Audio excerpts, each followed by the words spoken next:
Good morning সবাইকে, কেমন আছো তোমরা সবাই? আশা করি ভালো আছো। আমার আরেকটি ভিডিওতে তোমাদের অনেক অনেক ওয়েলকাম ও ভালোবাসা। আজকে হলো সোমবার আর আজকে যাচ্ছি আমি বাপের বাড়িতে। আমার হঠাৎ করেই প্ল্যানিং হলো বাপের বাড়ি যাওয়ার। সকালবেলায় মনে হলো, মাসি ফোন করলো, এর জন্যই যাচ্ছি। আর মাসিদের আগের থেকেই প্ল্যানিং ছিল। মাসি এসেই কিন্তু সিদ্ধ ভাত খাচ্ছে, সেটা হচ্ছে আম তেল দিয়ে।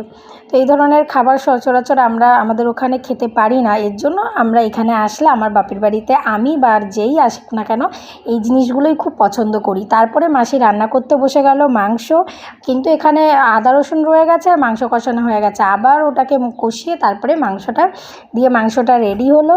আর এখানে এই রান্নাগুলো মাই কমপ্লিট করেছে। এখানে হয়েছে টক ডাল, সেটাও আমশি দিয়ে, আর হয়েছে মাংস, কলমি শাক ভাজা, পটল ভাজা, আর হয়েছে বেগুন আলু দিয়ে দেশি ট্যাংরা মাছের ঝোল, যেগুলো খেতে কিন্তু অপূর্ব স্বাদের হয়।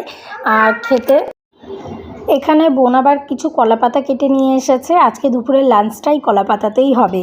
পুরো গ্রাম্য গ্রাম্য পরিবেশ, মানে সমস্ত কিছু গ্রামের ব্যাপার। তো এই কলাপাতায় খাওয়ার আইডিয়াটা ছিল পুকির টুকি মাসির মেয়ের। তো ওরই ইচ্ছা ছিল কলাপাতায় খাবে, তো একটা অ্যাডভেঞ্চার হবে।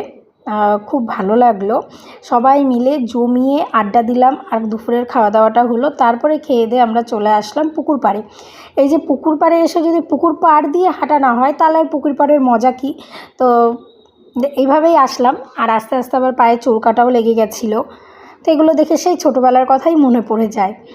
আর এই যে আকাশটা যে অসম্ভব সুন্দর লাগছিল না, একটু মেঘলা মেঘলা আকাশ ছিল, এটা দেখে একটা কবিতার কথা মনে পড়ে যায়। আকাশ ঘিরে মেঘ করেছে, সূর্যি গেছে পাটে, খুকু গেল জল আনতে পদ্মদিঘির ঘাটে, পদ্মদিঘির কালো জলে হরেক রকম ফুল, হাঁটুর নিচে দুলছে খুকুর গোছা বড়া চুল। মনে পড়ে কবিতাটার কথা।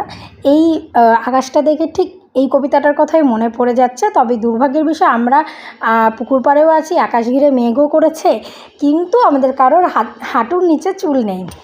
তারপরে শুরু হলো আমাদের পাগলামি।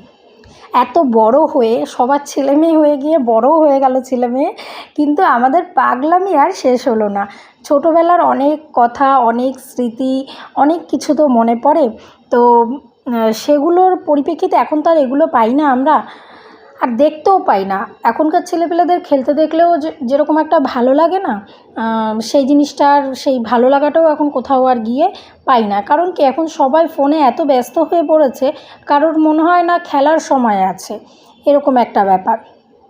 তো যে যাওয়ার সময় পুকি বলল আমি পুকুর পাড় দিয়ে যাব। আমি বললাম যেতে পারবি না, কিন্তু ওই যে গেল, একটা অ্যাডভেঞ্চার হবে ওর।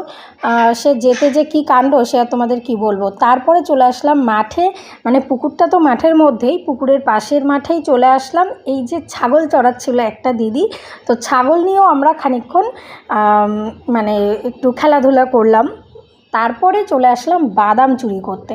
বাদাম গাছ লাগিয়েছি, এই যে বাদামগুলো সবে হয়েছে, কচি কচি বাদাম, একটু তিতো তিতো ভাব ঠিকই, কিন্তু খেতে বেশ ভালোই লাগলো।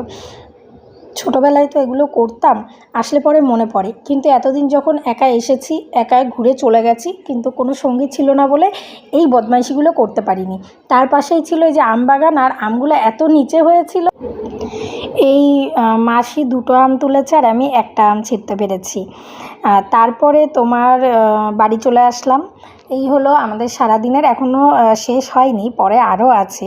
এই যে বাড়ি এসে বোন আবার মাসির একটু আইব্রুটা করে দিচ্ছে। তো নতুন কাজ শিখেছে, কিন্তু দেখলাম ভালোই শিখেছে। আর বিকেলবেলায় এই যে বৃষ্টি, ঝমঝমিয়ে বৃষ্টি নামলো। এই টাইমে আমাদের বেরোনোর কথা ছিল, কিন্তু বৃষ্টির জন্য আমরা আটকে গেলাম।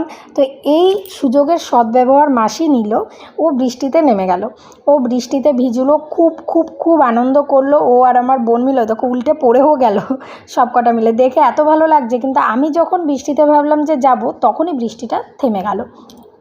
আমার কপাল খারাপ, আর কি করা যাবে। তারপরে চলে আসলাম বাড়িতে এসে রাত্রেবেলা তখন 8টা মতন বাজে।